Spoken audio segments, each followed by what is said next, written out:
What's up everyone? On today's video, we're going over the top 3 pros and cons about living in Red Bank, New Jersey. We're going to cover a couple different topics like the location, cost of living, and a few others. But before we get started, if this is your first time to the channel, my name is Steve McCutcheon, and I'm a realtor at Berkshire Hathaway. On the Live in Central New Jersey channel, we cover everything related to the Central Jersey real estate market. So if you want to be the first one to know what's going on in either Monmouth or Ocean County real estate, feel free to click the bell, hit the subscribe button. Let's get this video started.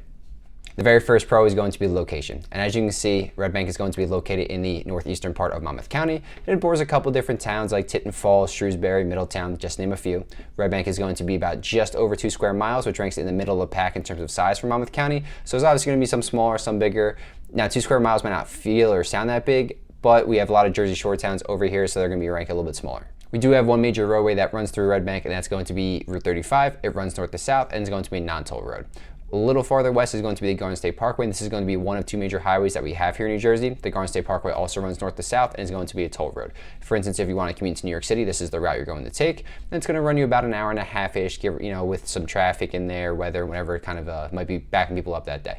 Pro number 2 are going to be the entertainment and nightlife options available to you in Red Bank. Now, Red Bank's going to have a little bit of something for everyone, starting from boating or kayaking, because we are going to be close to Navigation River over there. You can also go check out a play or a comedy show at the Court Basie Theater. That's going to be downtown. Highly recommend checking something like that out. And then if you want to just grab dinner and drinks with your friends, that's also going to be available to you at many of the restaurants. One of the ones off the top of my head right now is going to be Dublin House. This is an Irish pub. They cater up to 100 people, and it's just very nice comfort food, good drinks there too. Vibe's nice. Then if you want to maybe check out something a little bit more nightlife, head over to Red Rock, especially during the summertime. They have an outdoor patio and bar. You have the breeze coming in. It's just a nice night out at the Jersey Shore. And then last, maybe go check out Teak Bar and Restaurant. This is going to have more of a nightlife, in my opinion at least, and they're going to have live music and DJs there. So you're going to find a different vibe, whatever you're trying to feel for a night out in Red Bank. Pro number 3 is going to be the walkability and public transportation in Red Bank. So by walkability, I mean just getting around town without having to use a personal vehicle. Most towns in Monmouth County, you're going to need one, even if it's just bringing your kids 10 minutes to go to their friend's house or something along those lines. But with Red Bank being only 2 square miles, you can walk it. It's going to be a lot easier than against some other towns. There's that downtown area is going to be similar to a town like Asbury Park, which we've covered in other videos too. And that's 2 of the main city feels, I guess you want to say, to them. So it is possible, but highly recommend having a personal vehicle, because if you have to drive anywhere else in New Jersey, you're going to definitely need one. Now, you're also going to have the train with Red Bank, and this is going to bring you all the way from Penn Station in New York City all the way down to Point Pleasant in Ocean County. So it's pretty far away. They're going to have some stops like Belmar, Manasquan, Point Pleasant along the way if you go farther south. If you go north, you can head into Matawan, Aberdeen area, Newark, or even New York City, like I said. If you're looking to commute to New York City by train, it's going to take you about an hour and 20 minutes. The last option is going to be taking the bus. This is going to be the Academy bus line. It's not going to be NJ Transit. And that's not going to be used for getting around town or anything like that. That's strictly just going to be for commuting purposes into New York City. And from there, it's going to be roughly the same as the train, about an hour 20 to an hour and a half, I guess, just depending on traffic that day. Before we head on over to the cons, if you're enjoying the video, please smash the like button down below and help me get this out to as many people as possible. Our goal for the rest of 2024 and beyond is just helping as many clients buy or sell real estate in the Monmouth County area. And if that sounds like you, don't be shy, feel free to reach out. All of our contact information is going to be down below, so call, text, email, whatever works best for you. Now with that said, let's get back to the content you came here for. The very first con is going to be the high cost of living. So unfortunately, living in New Jersey, we are going to be more expensive than most of the other states across the entire US. And that's going to be whether you're in North, Central, or even Southern Jersey. Southern Jersey, out of all 3 of those though, will definitely be the cheapest. So if that's something you need to look into, highly recommend checking out some of the good counties down there. Now, with Red Bank, the average price for a home right now is going to be about $655,000.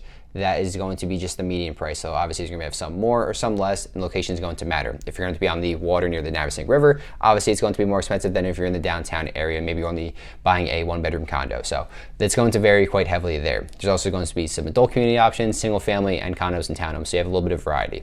But again, it's going to be expensive. Next up is going to be your property taxes. Now, we're no slouch in this department either. New Jersey, I think, ranks in the top 2 or 3 states in the entire US for this as well. But we do have pretty good school systems here in New Jersey, and that's where a lot of our funds go to, at least our property taxes go to. So it is going to a good area, I guess, if you want to call it that.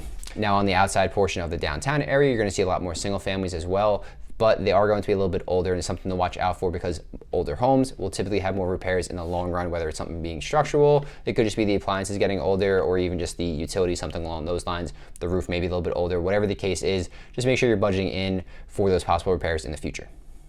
Con number 2 is going to be traffic congestion and limited public parking. Red Bank has a population of just under 13,000 residents, and it has a 4th ranked density in Monmouth County. This just means we have a larger population in a smaller area. Because of this, more cars and people are going to be on the road, especially during rush hour. So if you're in that downtown area of Red Bank and you're trying to get to work, it can get a little frustrating sometimes. Someone's making a left at a light. There's cars parked to your right on the side street, so you really can't get around them anyway. And you're just sitting there hoping that they get over, just because this way you can possibly get by them and move on with your day.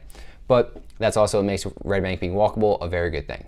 And the flip side of things, let's say you're coming into town for a night out maybe, you will have to probably more than likely just pay for public parking, and there's only gonna be so many spots on the side streets available, so you might have to be a little farther out of your way. If you live in Red Bank, hopefully, especially in a condo or co-op building, they have some underground parking or some parking garage you can use. Otherwise, it's gonna be a little bit more annoying, especially during those peak hour times when a lot of people are coming into the city trying to pile or park. Con number 3 is going to be the limited space available to you. And I'm not just talking about the density and the population. This is going to be more about the land and lot sizes. This is going to be more of a problem also about the whole eastern side of Monmouth County. This is just because a lot of these towns, Jersey Shore towns, are going to be smaller in size, and houses are going to be kind of on top of each other because they have to make up for the tourism, pack as many people in there as possible. So it's just going to be a more common issue. Red Bank is no different, especially around the single family homes on the outskirts of the downtown area. The only part you probably could find a decent sized backyard is going to be near the Navasink River, and you're going to have to pay about $2.5 million just for a house over there. So if you want more of a cheaper option, highly recommend going out west a little bit, more towards that Freehold, Marlboro, Manalapan area. These aren't cheap areas by necessarily, but cheaper than what you'd have to pay in Red Bank to get the same lot size. Thanks so much for sticking around to the end of the video, guys. I really do appreciate it. Hopefully you learned a little bit more about what it's like to live in Red Bank. So if you're looking to buy or sell here, feel free to reach out. All my contact information is down below in the comments and description. Whether you're 1 month, 3 months, 6 months, even a year out, it doesn't matter to me. Let's just get you on the right path towards your real estate goals. And if you're looking to move to a different part of the Central Jersey area, check out the 2 videos popping up and hopefully help you out a little bit too. Have a great day.